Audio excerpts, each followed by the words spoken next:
Hello everyone, it's Shane Conto, your Wasteland Reviewer, and welcome to Lost in the Wasteland, my weekly interview show where I get to take a dive into somebody else's perspective on film. In this special episode, we're going to talk about one very specific film with my wife, Jess. That's me. Yes, thank you Hello. for coming on. You're welcome.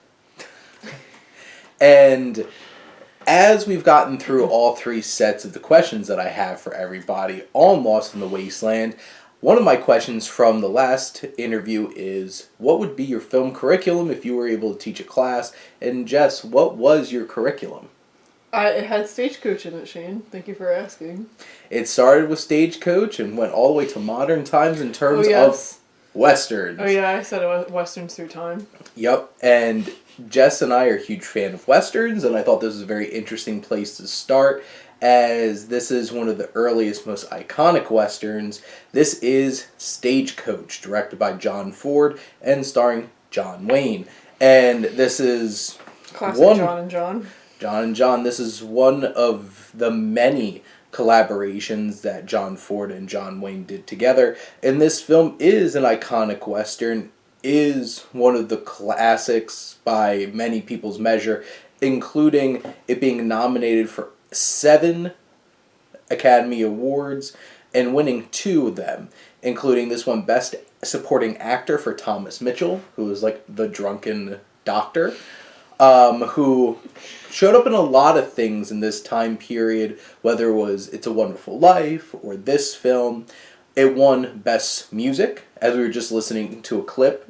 Pretty iconic score, which there's 4 people who worked on it. And then we also had, this was nominated for Best Picture, Best Director John Ford, nominated for Best Cinematography, Black and White, Best Art Direction, and Best Film Editing. So this did get quite a few nominations. This film made John Wayne a star, and is one of the most iconic Westerns of all time, and we definitely have some thoughts. But Jess, what are your general thoughts about Stagecoach? I enjoyed it more than I thought. I mean, I agree. Why, reinvent the wheel? A lot of people, especially Roger Ebert, I really enjoyed his criticism of the film, where he said that just the depiction of Native Americans is not good. It's bad. I mean, it's pretty traditional Western, like cowboys and Indians. They're savages. Yeah, and that's basically it. So that's a huge drawback of the film. Because legitimately, they do not spend any time building up the Native Americans in this film, except for just talking about how dangerous and how they're going to kill everybody. So that's basically all you get from Native Americans in this film and many Westerns. Yeah, I was going to say most Westerns, which is a shame, and I do love Westerns, but I don't love that, which is why I favor modern and neo-Westerns more than the classics. I'm not a huge classic Western fan, but I do think it's valuable to look at them, which, We did. And we watched Stagecoach. And that's part of why it was on my curriculum. Also because I looked up like a list and was just like, I like these. Why reinvent the wheel, Shane? Hey, you know what? It is, by all means, one of the biggest initial Westerns. And this kind of set the stage for, obviously, there you go. Set the stagecoach for what I'm about to say. There was 2 initial big periods of Westerns, and then I think, because really it was the John Ford, John Wayne Western. Obviously there's some other actors, like Jimmy Stewart was in a lot of those Westerns with John Wayne. You had, High Noon, which was a very different kind of Western, which that's on there too, I think. John Wayne hated, which we'll get into that. We'll get into my thoughts on John Wayne. We'll get into our thoughts on John Wayne, and on another episode we'll definitely get into High Noon, because that's also on the curriculum. Really rustled his jimmies there. But then you kind of shifted gears into where Sergio Leone and many Italian directors started to make spaghetti westerns in Spain.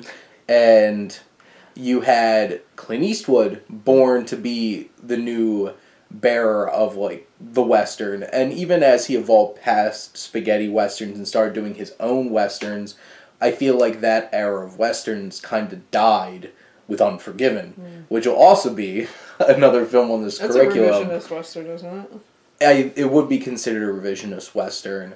as We love it it. really stripped down all the mythology, specifically on purpose of what made these classic westerns. Yeah. Because basically, this was like the tall tale, and Unforgiven tells us what really was behind those tall tales. And then I think after that, after we had the John Wayne and the Clint Eastwoods, there hasn't really been anybody who kind of carried the Western, and we occasionally get, obviously, like neo-Westerns like A No Country for Old Men and Hell or High Water, which I feel like the biggest bearer of neo-Westerns today is Taylor Sheridan. Well, I was going to say Wind River is also considered a... Yes. Yeah. Also, Taylor Sheridan. Because I feel like Taylor Sheridan really is the holder of even the older Western shows, like got 1883, and we're going to get another one with Harrison Ford in it, but like he's really it. And then, you have the Coens or Tarantino occasionally making Westerns or some other films, but this was the beginning, and this really does hold that place in history of where it all really began. But Jess, where do you see Stagecoach in terms of like, I'm not expecting you to come up with like a ranked list off of the spot here, but where do you think Stagecoach would lie in terms of like your top Western? I recognize the importance of it, but it's not top 10 for me. I think that's all occupied by revisionist and neo-Westerns, honestly. Mm-hmm. I like some of the ideas in it. If I cherry pick, I like the idea that they were all kind of equal. In the end of things, I mean, they're at risk from this horrible caricature of Native Americans. But I mean, they're all equal. Honestly, in the Stagecoach, it comes to the point where it's like you fight or you die. So I really thought that was, and I thought the ending was interesting too, where it's just like, you have the two pariahs of the group. Mm-hmm. And spoiler alert for like a 80-year-old movie. It's from 1939. So like this is 83 years old at this point. So better at math than I thought. But yeah, it for me personally, I think it's important. I think it's important to view old films and to have nuanced conversations about it, and to acknowledge that the depiction of Native Americans is wrong and unfaithful and not nuanced at all, although there are other things. I'm going to try to stop saying nuanced because I feel pretentious, but I think it's important to talk about it because I like, talking about where we've been to know where we're going in Westerns. But for me, my heart really isn't in this type of Western, except High Noon. The first time I watched, we'll talk about that. Well, I don't like. I wouldn't. It when I watched it first. I wouldn't even. Well, we had a very tough watch the first time because never try to watch Netflix on a Wii U. Oh my god, that's how long ago that was? Yeah, because it kept buffering. Jesus. Which it took. It's less than 90 minutes, and it took us like 2.5 hours to watch it because of buffering. And I don't even know if we even finished it, to be perfectly honest, in that sitting, and kind of gave up on it. Oh god, I guess I feel the same way about it as I do Avatar, because I tried to watch that on a crappy connection and it took 4 hours to view, and I was just like, I hate this movie. Last thing to throw on this heat I look forward to seeing is that's how I watched The English Patient, which probably wasn't the best option. I occupy a weird space, because it's like, I don't love films like The English Patient, but then every once in a while I feel like I do. ADHD is a fickle mistress. But, I feel like Stagecoach, if you look at the traditional, like, John Ford, John Wayne Western, this is one of the peak ones. Yeah, I like it better than other ones of his. And, it has that place. My humble opinion is The Searchers is peak John Wayne, peak John Ford. My favorite part is that he's a jackass and never makes it to Western heaven. Yes, John Wayne, Ethan Edwards is not a good human being in that. Is he the one that your brother's named after? I don't believe so. There's no Ethan's. Yeah, look at them Westerns. And Shane. There's only one Shane in Westerns, though. And it is. It's the Shane, just Shane. Shane. It's like Cher. Now, this is the moment Jess has been waiting for. What are your thoughts on John Wayne? Not a fan, Shane. Thank you for asking. I didn't know the man personally, obviously. I just don't love his work in HUAC. I don't love HUAC and the whole Hollywood blacklist and the whole, I disagree with this person, so I'm going to blacklist them because something communism. And the things that they lumped in with communism, obviously, I don't think there's anything un-American about disagreeing with the government or people in the government. I think you criticize the ones you love the most. But from everything I've read, he's just a racist jackass, and he doesn't seem very likable, honestly. There's a controversial podcast, apparently. I was flipping through some of the reviews on Behind the Bastards, but they had a 3-part, I think, series on John Wayne. There's plenty of YouTube essays, and there's a handy-dandy little Wikipedia page. Controversies, just click on that. It'll say it better than I can. Because now that I'm on the spot, those are my specific reasons why I just wasn't a big... his whole thing, wasn't he one of the people that was really against Sachin Littlefeather when that whole thing happened? Yes, he was extreme. He supposedly had to be held back when Marlon Brando sent a young Native American woman up to get an Oscar instead of him. Which, what a Brando thing to do. Is make a scene. I respect Brando for that, and I respect her.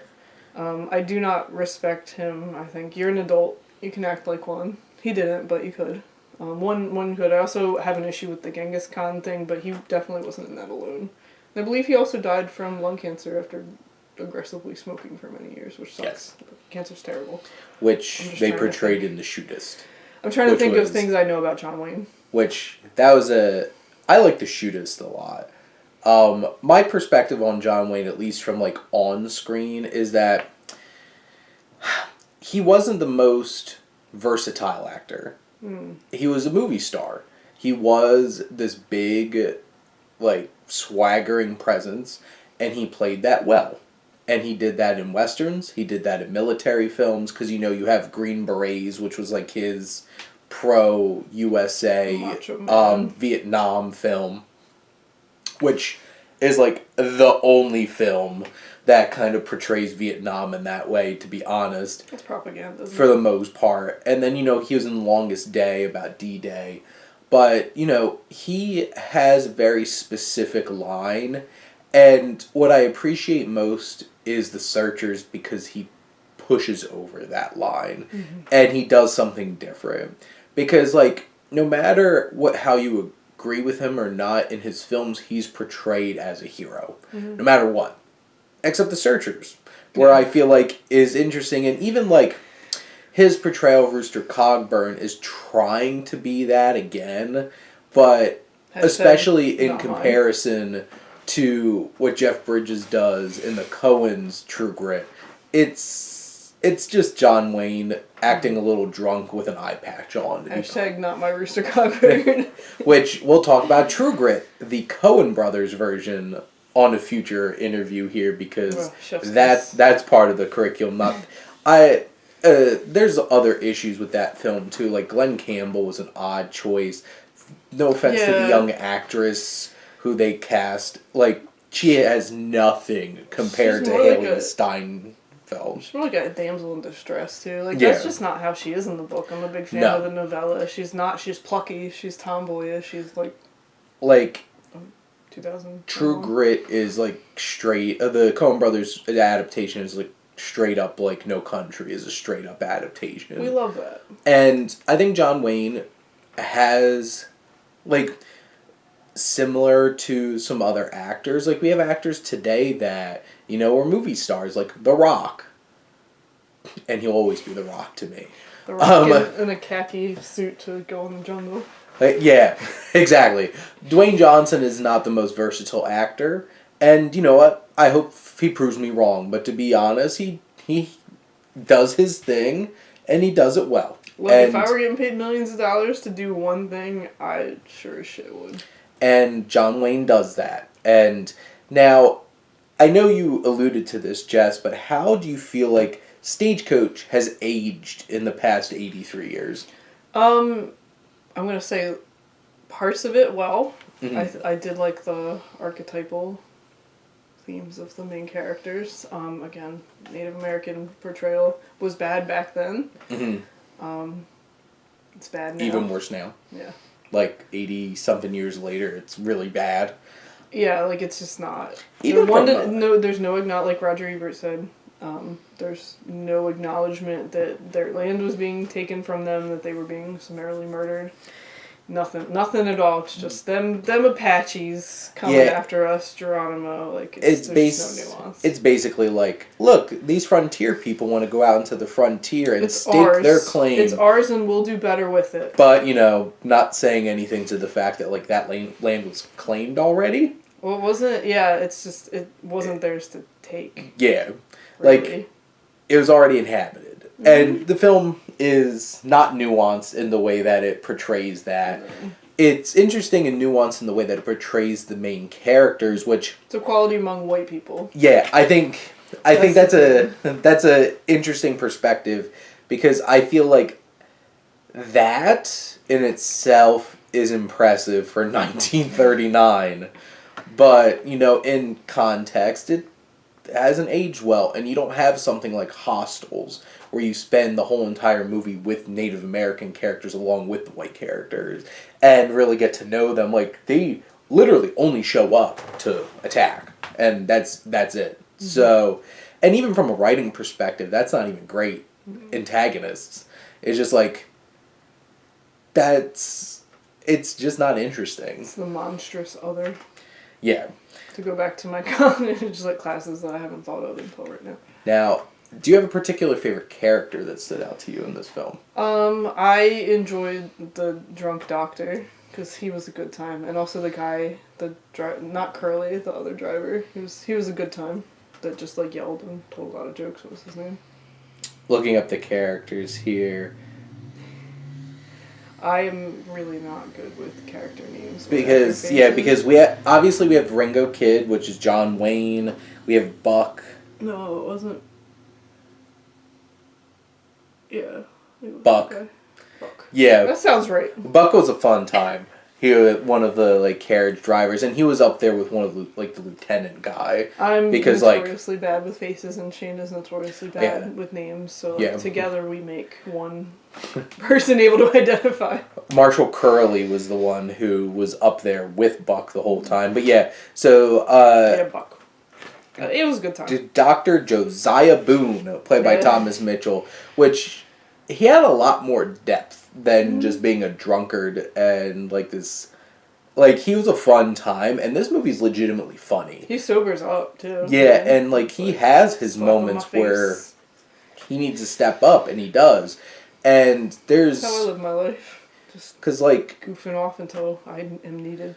Thomas Mitchell was an incredibly important character actor of the time, because just listen to his top 4 films on here: Stagecoach, Gone with the Wind, because he's Scarlett's dad, I'm pretty sure. Mr. Smith Goes to Washington. That's where I know him from. And It's a Wonderful Life, because he's Uncle Billy. He unalives himself jumping over the fence. That's right. Got Uncle Billy. Yeah. Yeah, wasn't he drunk in It's a Wonderful Life too? Uncle Billy was Classic a mess. Uncle Billy. Same. And Uncle Billy left. Uncle Billy lost the money. Oh, I can't relate to that. He lost the money. I'm in mediocre financial shape, so... He done screwed up. But yeah, Thomas Mitchell is a delight, and he was a big deal for a very specific time in film history, and he deserved the Oscar win in this film. I legitimately can't think of things off the top of my head from specifically that year and what his competition probably was, but it was a really strong supporting performance. Mm-hmm. Now, Jess, why do you think the Ringo Kid's entrance into this film is still the most talked about and most iconic moment in this film? Launched John Wayne's career. It was the first time he was really on screen, wasn't it? It was just here he is, the Western guy. Yeah. That push it in. Right into that close-up of him, the wind. Push it real good. The wind behind him. Him just standing there saddle, right? Triumphantly with the saddle and everything. 6'4" of him. Yep. John Marion Wayne. And back then, he was a lean one. Oh, yeah. Because, like, obviously over the course Not of his like career... Clint is a lean 6'4", but... Yeah. I mean, he's like... broad. Kind of built like my family, honestly. We're tall, broad-shouldered people. Yeah, John Wayne at this point was very young. And this was, like, that just shot of him. And it's really impressive work because here's the thing. John Ford is one of the greatest directors of all time. And from a filmmaking standpoint, revolutionized film. And he was the biggest influence of Akira Kurosawa. Yes, The Exchange. Who then became the biggest influence of Sergio Leone and other spaghetti western directors. We love that, though. We just keep trading it back. Because, you know, samurai films are based off of westerns, and westerns are based off of samurai films based off of westerns. So Star Wars, and then Star Wars based off of, which is a space western. Yeah, I had a really big argument years ago. If you watch this Mike Tyrrell, which Star Wars is a space western. The original Star Wars, New Hope, however you want to call it, is based off The Hidden Fortress by Akira Kurosawa. And you watch The Mandalorian, and you know as hell that this is... It hasn't been argued since The Mandalorian came out. That's it. Now, what are some of your general... Like, obviously, we talked about the Ringo Kid and John Wayne. We talked about Thomas Mitchell. What are your general thoughts on how this ensemble played off of each other? Oh, I thought they played together well. I mean, there's definitely chemistry there. And in the beginning, when they all don't want to touch each other, like, oh, it's a sex worker. Don't bring her in here. But at the end, you know, she gives her the shawl. And she accepts it. I thought they played well together. I mean, there were some genuinely funny parts, and I don't think they could have been funny if they weren't. Yeah, Ellsworth Henry Jiving. Gatewood, Burton Churchill's character. What a name. Like the bigger, older man who definitely had a lot of prejudice. Yeah, I forgot about him. That particular character, Donald Max, Samuel Peacock. The Law and Order Society or whatever that kicks Dallas out. Yeah, and like Peacock doesn't really mesh too well with Dr. Boone, and they're at odds. And don't forget, John Wayne was like, she can care for a baby. That's the best thing I've ever seen. After the little baby's born, and Dallas is like holding it, and he's like, wife material. Baby. Look at that, baby. And then obviously, like, Marshall Wilcox was like the law of the group. I think they do well too, because like Curly and Ringo Kid know each other. It seems like, I mean, I buy it. Yeah, they know each other before. There's a familiarity there. This kind of film where you're stuck in enclosed spaces, you really need to make sure that the players are playing well off of each other. Like, this is a game of back and forth. This is a game of... It's 5D chess. You have to have something compelling.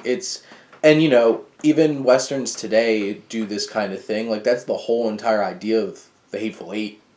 Like, if that ensemble didn't work, then that film's not going to work. Yeah. And this film... Or it didn't work and they're not working. ...is an hour and 36 mintent. Something like The Hateful Eight's 3 hours. You really need that ensemble to work to keep you attentive for like 3 hours. And we didn't have to watch this from the front row of the movie.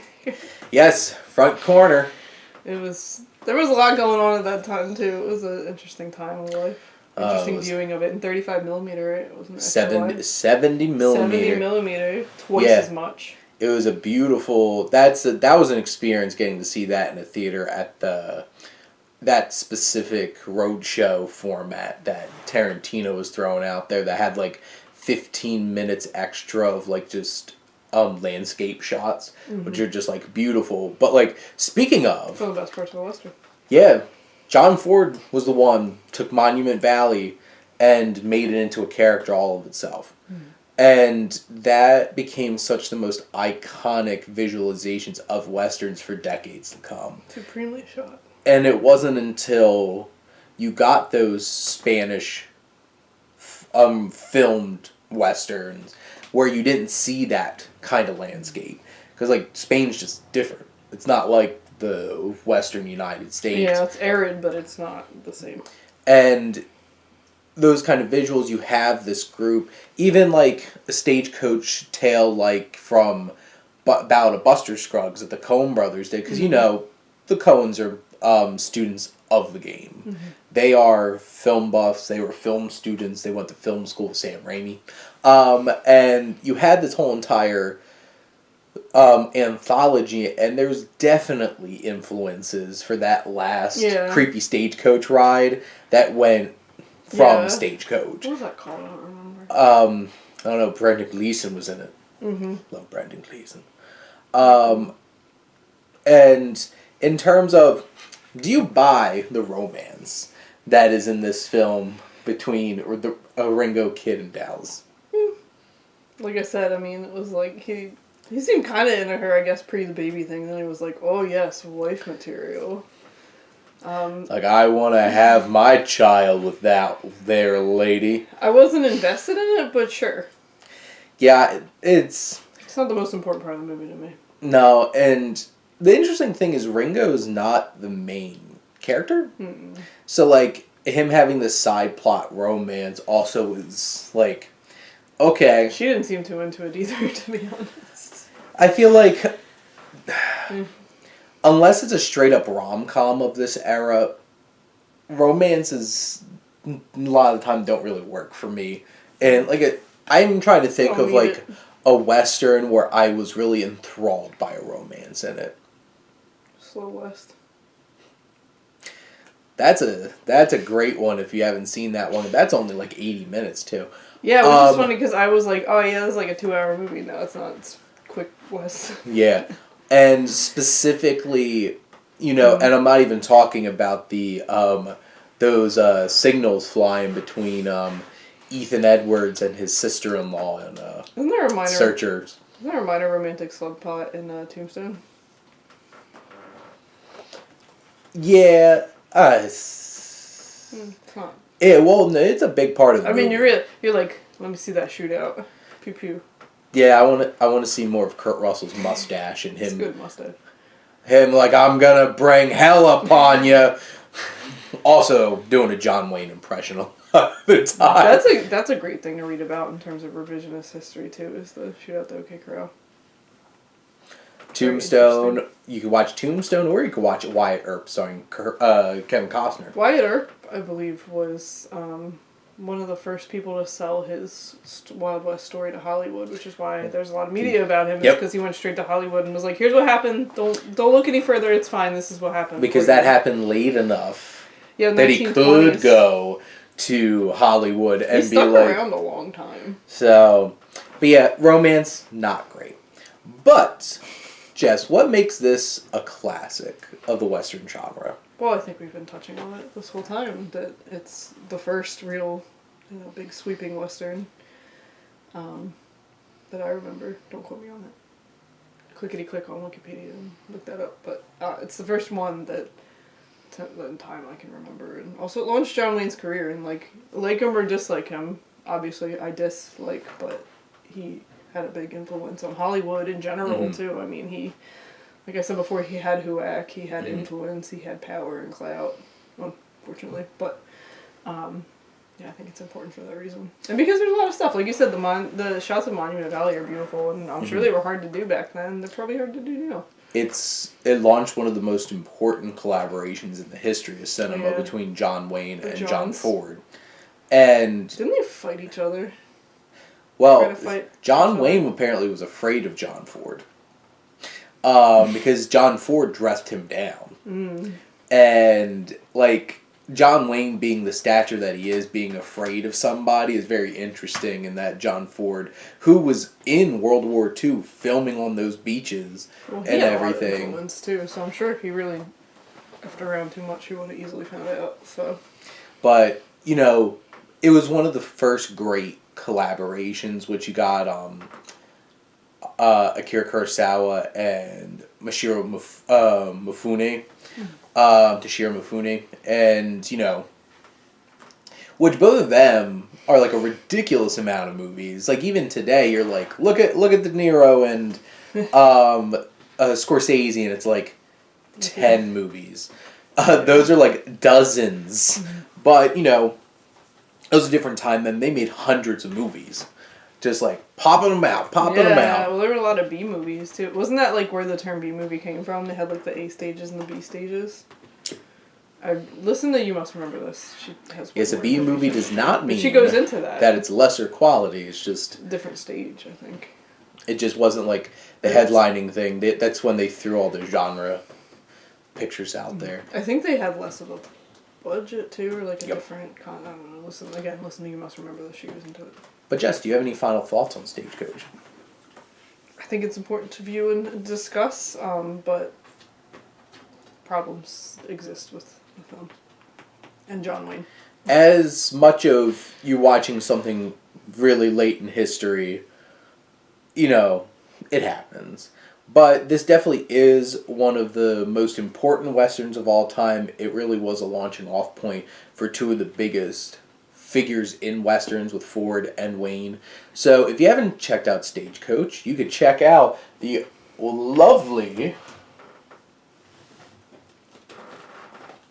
Whoa. Criterion collection of Stagecoach. Look at this aesthetic. Yes, this is a beautiful one.